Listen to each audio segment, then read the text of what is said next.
अमरावती शहरातून एक मोठी कारवाई समोर आली आहे। नागपूरगेट पोलीस स्टेशन हद्दीतील लालखडी येथे गुन्हे शाखेने गोवंश तस्करी करणारा एक ट्रक पकडला आहे।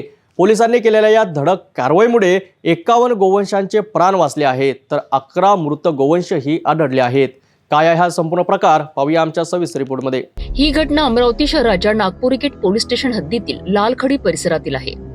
गुन्हे शाखेला गोपनीय माहिती मिळाली होती की एका ट्रकमधून अवैधरित्या गोवंश कत्तलीसाठी नेले जात आहेत। याच माहितीच्या आधारे पोलिसांनी सापळा रचला आणि लालखडी ते पन्नीपुरा जाणाऱ्या रोडवर MH27X 8886 या क्रमांकाचा एक ट्रक पकडला। पोलिसांची गाडी जवळ येताच ट्रक चालक ट्रक सोडून पळून गेला।